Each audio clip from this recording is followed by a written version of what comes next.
Eu quero iniciar minha fala também agradecendo ao nosso vice-presidente, meu companheiro de chapa, meu querido Michel Temer, que depois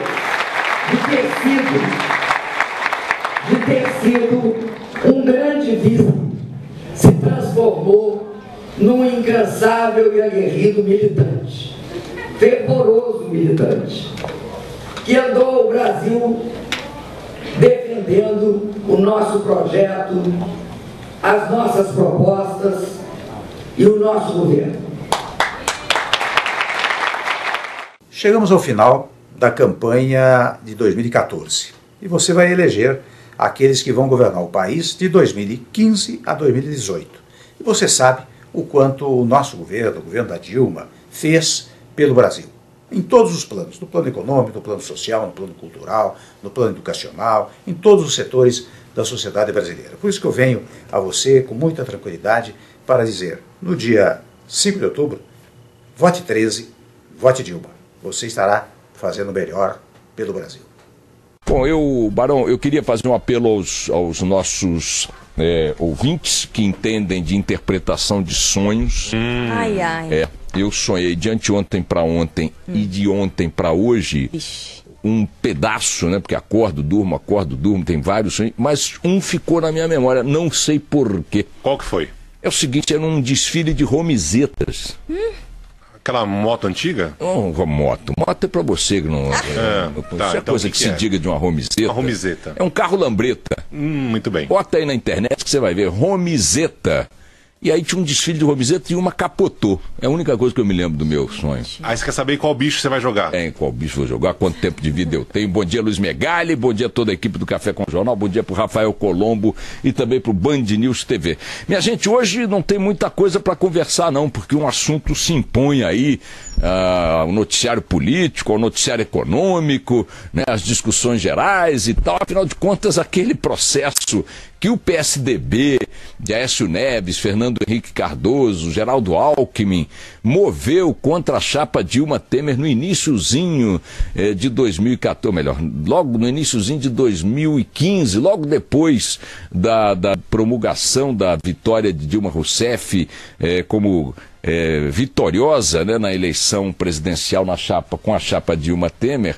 O PSDB foi lá, questionou a lisura da campanha do PT-PMDB, entrou com um processo no TSE dizendo, olha, tem que caçar essa chapa por improbidade, por abuso de poder econômico, pelo diabo a quatro. Fez lá um arrazoado de delações e iniciou esse processo que é exatamente igual a centenas de outros processos ou milhares de outros processos que resultam de disputas eleitorais movidos pelos derrotados. Então lá questionam o resultado, especialmente quando o resultado tem uma diferença pequena, como foi o caso de votos, questionam o resultado, ou questionam a lisura da apuração, ou a lisura da chapa, ou questões técnicas da campanha e tal, e iniciam um procedimento junto à Justiça Eleitoral que normalmente não dá em absolutamente nada.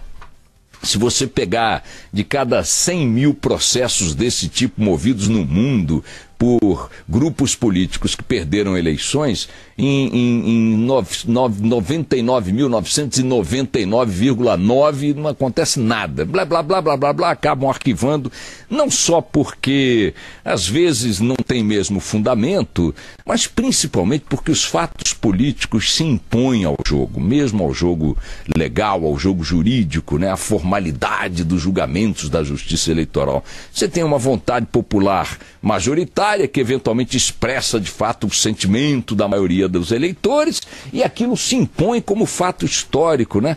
A choradeira acaba sendo típica dos derrotados e fica por isso mesmo. É muito mais para marcar território, muito mais para dizer, olha, eu protestei, eu fiz, é muito mais para dar discurso ao autor do processo do que propriamente para dar esperanças a ele. Ele próprio não tem essa esperança de que as instituições, os tribunais eleitorais alterem o resultado de uma eleição, caçando os vitoriosos. Isso é muito raro de acontecer, mas é muito raro de acontecer em circunstâncias normais. Como nada no Brasil tem andado normalmente no campo político, este processo acabou crescendo no TSE no Brasil e está no que está. Chegou ao que chegou. O dia de hoje, definitivamente, o relator desse processo, que começou lá atrás, vai apresentar o seu voto. O seu voto pede a cassação da chapa Dilma Temer, ou punição à chapa Dilma Temer. Não se sabe exatamente se há graduação no voto do relator, diferenciando a punição aplicada à cabeça de chapa Dilma Rousseff e ao Temer, seu vice. Não se sabe se o Herman Benjamin, o relator, apresentará o mesmíssimo tipo de voto para ambos pelo mesmo crime, ou se diferenciará a análise, ainda que pedindo punição para a chapa, mas classificando a conduta de Temer e Dilma em níveis, em patamares diferentes. Hoje ele apresenta o seu voto e começa, portanto, formalmente o julgamento. Isto se as defesas de Dilma e de Temer, especialmente a de Dilma, não forem acolhidas na sua solicitação de prorrogar por mais 5 dias o início desse julgamento. Supondo que sejam vitoriosas essas solicitações, isso mostra um pouco a falta de argumento ou a falta de roteiro das próprias defesas ou de algum argumento novo, pelo menos, porque esse adiamento é de 5 dias. Vocês imaginem fazer um carnaval desse por causa de mais 5 dias para começar o julgamento, em tese não altera nada, não muda nada e muito provavelmente não acrescentará nada nem a uma defesa nem a outra.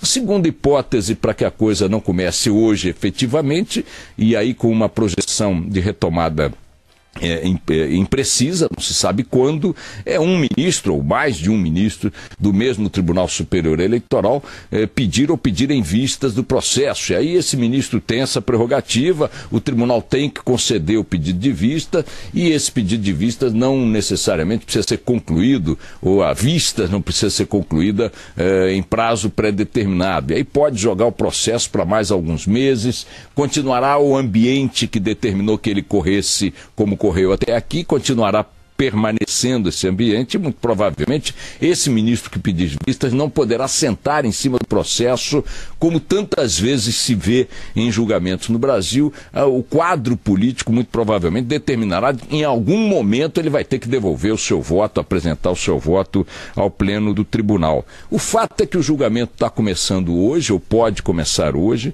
e ele projeta várias hipóteses. A primeira delas é o tribunal entender que não houve nada, independentemente do voto do relator, e a vida vai seguir como está aí desenhada. Dilma Rousseff empichada, né? Isso não tem volta, e não se agregará a Dilma Rousseff a punição da inelegibilidade, sei lá por quantos anos. E o Temer continuará presidente da República. Essa é a primeira hipótese, a manutenção do status quo. A segunda é, como eu já disse, aplicar uma punição a Dilma diferenciada da de Temer, mas mesmo assim aplicar a punição no Temer. Como aquilo que diga respeito a Dilma é carta fora do baralho, não tem aí nada que possa restabelecer o mandato de Dilma Rousseff, pelo contrário, apenas agravar o castigo a ela já aplicado, resta saber que destino poderá ser dado ao presidente Michel Temer, que está aí no poder, para levá-lo até 2018. Esta punição pode incluir o seu afastamento, na hipótese mais grave. Está se especulando que ele seria, nesta hipótese, afastado, mas não seria tornado inelegível. E o que acontece se Temer for afastado, o que determina a Constituição? Que o Congresso realize num prazo de 30 dias após o afastamento do presidente da República uma eleição indireta. Quem pode disputar esta eleição indireta? Qualquer brasileiro que tenha mais de 35 anos e seja filiado a um partido político. Isto excluiria Temer da disputa nesta hipótese? Não. Não necessariamente, dependendo da natureza do castigo aplicado pelo tribunal, se vier aplicar um castigo. De tal forma que há a seguinte possibilidade que o diretor de jornalismo da Band, nosso Fernando Mitre, considerou num comentário seu há cerca de 10 dias. Temer será punido com afastamento, deixa a presidência da República e pode ser candidato num Congresso onde tem ampla maioria e voltar à presidência da República pelo voto da eleição indireta realizada no Congresso Nacional. De tal forma que uma das hipóteses que começa a aparecer bastante provável a vários analistas políticos é que o tribunal cumpra ali o ritual de aplicar uma sanção a Michel Temer para preservar ali a sua imagem de isenção, de rigor e tal, e também para atender a evidências que aparecem no processo, mas do ponto de vista político, a política restabelecerá o seu domínio sobre a cena, reconduzindo Temer como candidato por via indireta do próprio Congresso, onde, repito, os partidos que compõem a sua base são amplamente majoritários, essa base é amplamente majoritária e incluirá os votos do PSDB, autor da ação que está produzindo todo esse bafafá.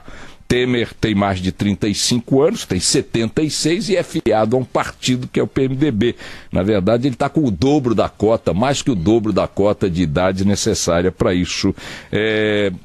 Essa é a expectativa.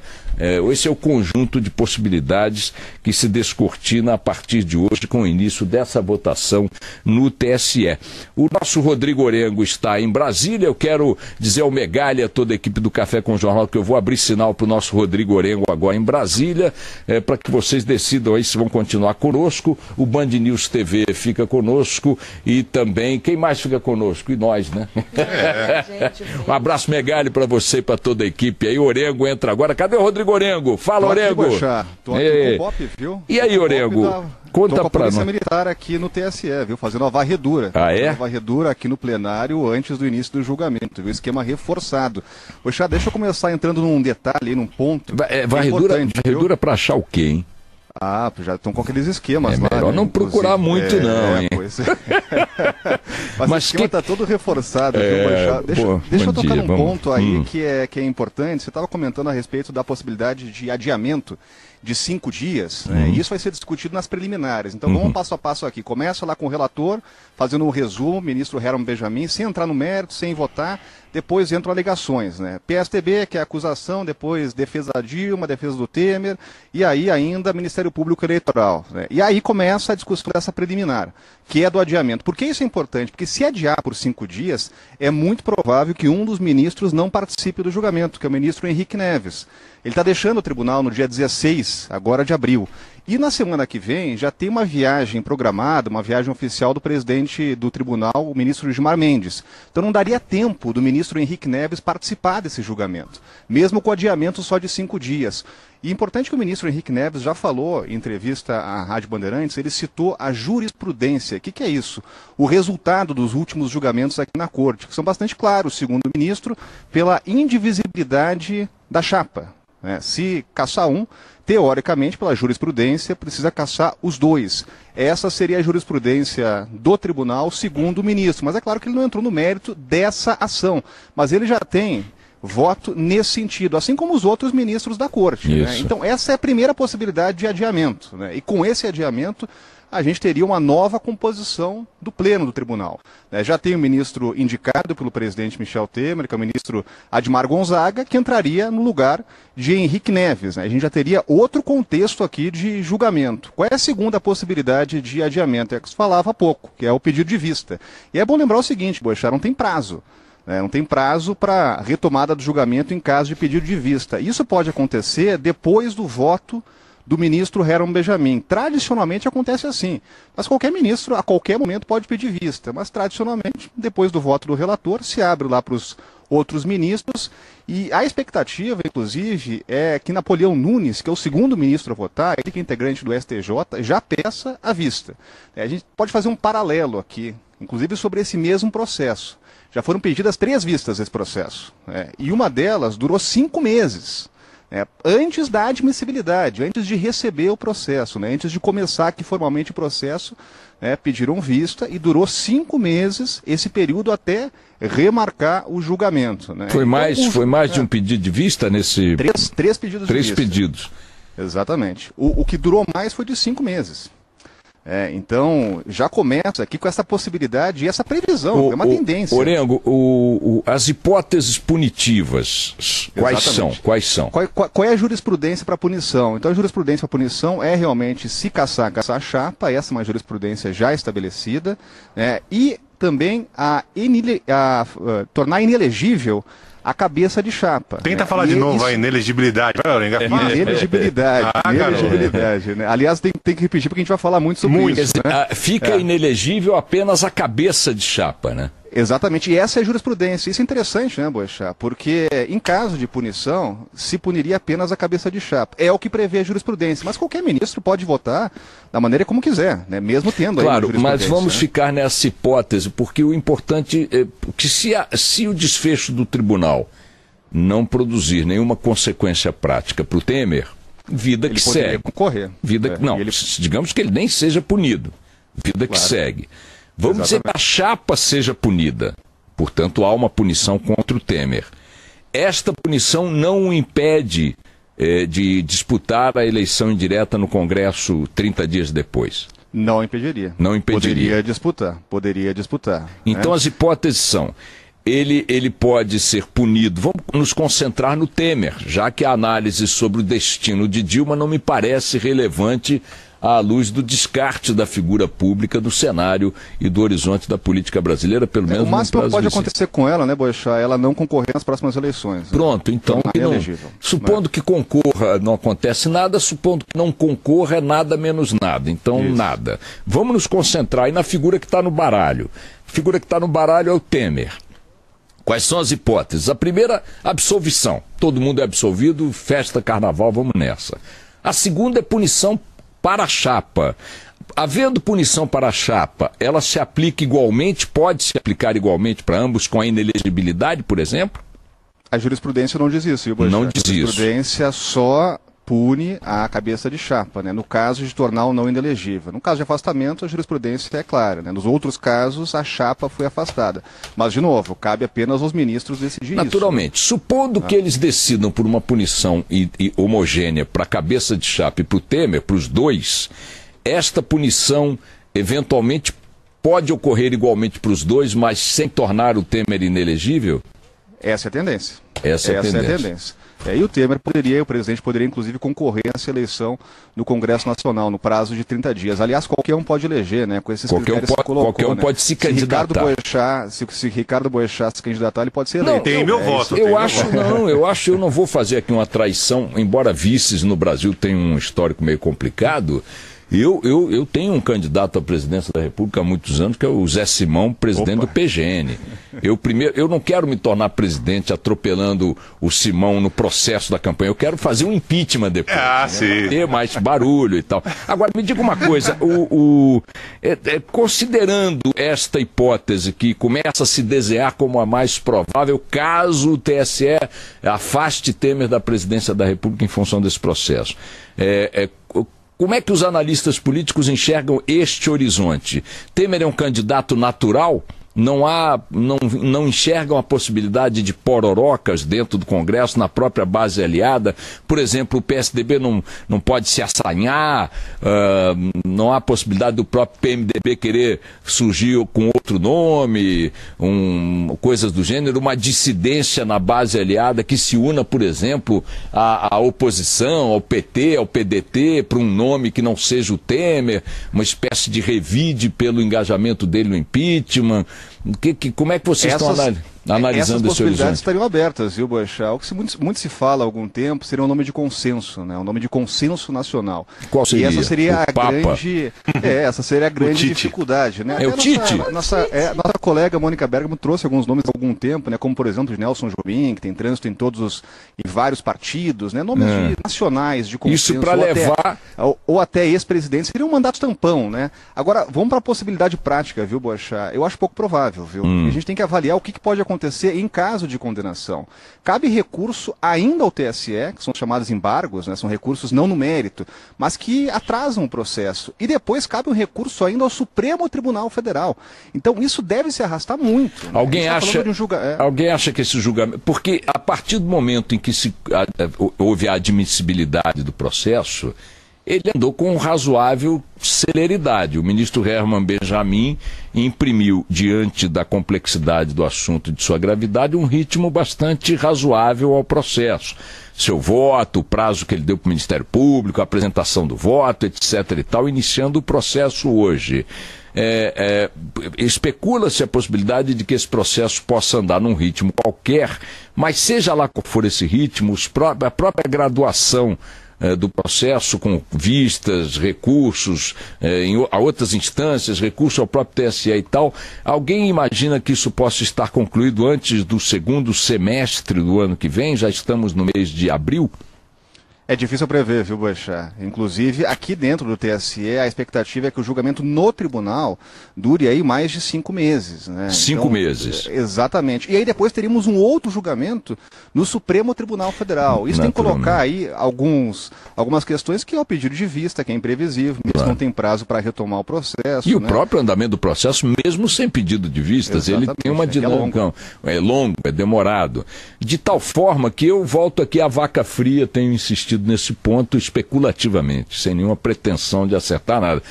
Acho que imaginar o segundo semestre do ano que vem como um prazo razoável para a conclusão disso aí, pela própria dinâmica da coisa e por sua gravidade, vai esticar essa corda até o segundo semestre do ano que vem, onde 2 fatos, né, aí são fatos que tumultuam. Olha, lembrando que teremos recessos do judiciário no final do ano, etc. e tal, depois no meio do ano, etc. Nós teremos Copa do Mundo, que dá uma embaralhada e tal, bababá, tudo bem, vamos fazer de conta que não vai influir em nada, não vai parar um pouco o país e tal, e teremos eleições presidenciais. Aí vão apiar o presidente da República 3 meses antes da eleição presidencial, vai ser... Posso colocar mais um ponto aí, Boechat? Pode, claro. Segundo a lista do Janot, né? Que vai pegar mais de 100 também, parlamentares. Tem razão. Então, o Congresso vai estar sob júdice. Né? Então, com centenas, mais de 100 parlamentares provavelmente investigados lá, com autorização do Supremo. Só mais uma questão nesse prazo, nesse alongamento do processo, tem outro ministro que está deixando a corte também, viu? E é ele, o relator, o ministro Harold Benjamin, conclui o mandato em setembro. Mas ele emite seu voto já, não? No momento quando emite o voto está dado. Isso é importante dizer, viu? Mesmo com atrasos, aí, com alongamentos, qualquer ministro pode antecipar voto, né? Então o próprio ministro Henrique Neves pode antecipar voto. Ou seja, ele sai A ministra Luciana Lócio também, que está terminando o mandato agora em maio, também pode antecipar o voto, mas o voto está dado. O substituto não poderia Não pode trocar esse voto. Exatamente. Significa que as trocas de ministros previstas no TSE, a partir de agora, sendo o primeiro deles o Henrique Neves, que vai embora, ele pode carimbar o voto dele e o substituto, o Ademar Gonzaga, não pode alterar esse voto.